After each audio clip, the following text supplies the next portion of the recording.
வாசிக்கலாம். Praise lord. எப்படி இருக்கீங்க? நல்லா இருக்கீங்களா? உங்களை பார்க்கறது ரொம்ப சந்தோஷம். வாசிக்கலாம். கர்த்தருக்கு ஸ்தோத்திரம். ஆதியாகமம் புஸ்தகம் 29ஆம் அதிகாரம் 35ஆம் வசனம். Genesis chapter 29 verse 35.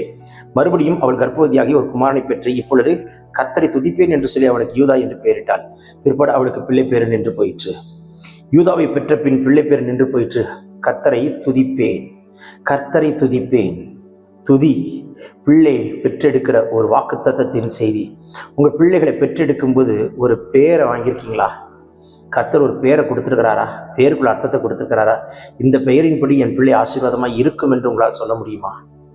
ஆசீர்வாதமான பெயரை பிள்ளைகளுக்கு இடும்படிக்கு கர்த்தர் கிருபை தருவாராக. பிள்ளைகள் கர்த்தரால் வரும் சுதந்திரம், கர்ப்பத்தின் கனி அவரால் கிடைக்கும் பலன். இன்றைக்கு தேவன் கொடுத்திருக்கிற தம்முடைய பிள்ளைகளுக்காக ஸ்தோத்திரிக்கிறேன். பிள்ளைகள் கர்த்தரால் போதிக்கப்பட்டிருக்கிற சந்தோஷத்தை விட பெரிய சந்தோஷம் உலகத்தில் ஒன்றுமே கிடையாது. பிள்ளைகள் இன்ஜினியர் ஆகலாம், டாக்டர் ஆகலாம், சயின்டிஸ்ட் ஆகலாம், லாயர் ஆகலாம். அதே சமயத்தில் பிள்ளைகளை குறித்திருக்கிற ப்ளூ பிரிண்ட், கர்த்தர் வைத்திருக்கிற திட்டம், ஒரு அப்போஸ்தலனாய், ஒரு தீர்க்கதரிசியாய், ஒரு மெய்ப்பனாய், ஒரு போதகராய், ஒரு சுவிசேஷகனாய் கர்த்தர் உங்கள் பிள்ளைகளை வைப்பாராக. உங்கள் பிள்ளைகளை கர்த்தர் எடுத்து பயன்படுத்துவாராக. உங்கள் பிள்ளைகள் பின்னிட்டு பார்க்காதபடிக்கு கர்த்தருக்குள்ளே பரிசுத்தமாய் ஜீவிக்க கிருபை தருவாராக. நல்ல பெயரை சூட்ட கர்த்தர் கிருபை தருகிறார். நான் பிள்ளைக்கு பேர் செல்வம்னு வச்சிருக்கேன், ஆனால் ஒரு காசு தங்கலை. உங்கள் பிள்ளை மேலே ஒரு சாபம் இருக்குமா? உங்கள் பிள்ளைகள் மேலே ஒரு தரித்திரம் ஒட்டி இருக்குமா? இயேசு நாமத்தில் இப்பொழுது முறிக்கப்படட்டும்.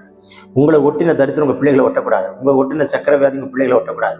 உங்களை தாக்கின பிபி உங்கள் பிள்ளைகளை தாக்கக்கூடாது. உங்களை தாக்கின ஹார்ட் ப்ராப்ளம் உங்கள் பிள்ளைகளை தாக்கக்கூடாது. கர்த்தர் பேசி கொண்டிருக்கிறார். மகனே, மகளே, உங்கள் பிள்ளைகளுக்கு ஒரு சுகத்தை கொடுக்கிறார், பலனை கொடுக்கிறார். சொல்ல சொல்ல வானம் திறக்கப்படுகிறதை பார்க்கிறேன். இயேசுவின் வல்லமுள்ள கரம் உங்கள் பிள்ளைகளை தொடுகிறதை காண்கிறேன். எல்லா பலவீனங்களை கர்த்தர் உடைத்தெறிகிறார். எல்லா சத்துருடைய கிரிகளை கர்த்தர் மிதிக்கிறார். பிள்ளைகளை குறித்து சாத்தானுடைய மண்டலத்தில் எழுதி வைத்திருக்கிற தவறான எழுத்துக்கள் இப்பொழுது ஆட்டுக்குட்டியின் ரத்தத்தால் அழிக்கப்படட்டும். ஒரு அம்மா சொல்றீங்க, நான் பட்ட கஷ்டம் என் பிள்ளை படக்கூடாது அப்படின்னா நீங்க கடந்து வந்த கடினமான பாதைகளை கேன்சல் பண்ணுங்க. இது என் பிள்ளையை தொடரக்கூடாது. என் தொப்புள் கொடி அறுக்கப்படட்டும். என் பிள்ளையை பிதாவாகிய தேவனோட குமாரனாகிய கிறிஸ்துவோடும் பரிசுத்த ஆவியானவரோடும் நான் இணைக்கிறேன் என்று சொல்லுங்கள்.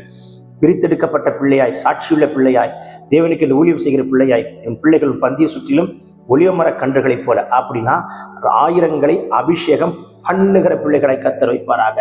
சொல்ல சொல்ல வானம் திறக்கப்படுகிறது. இயேசுவின் கரம் தொடுகிறதை பார்க்கிறேன். உங்கள் பிள்ளைகளுக்கு என்னுடைய காலேஜ் சீட்டில் ஒரு வாசல் திறக்கப்படும். நீங்கள் அதை இன்னைக்கு சாட்சியை சொல்வீங்க. Take this prophetic word. பிறந்தநாள் திருநாள் காண்களை கர்த்தர் தொட்டு ஆசீர்வதிக்கிறார்.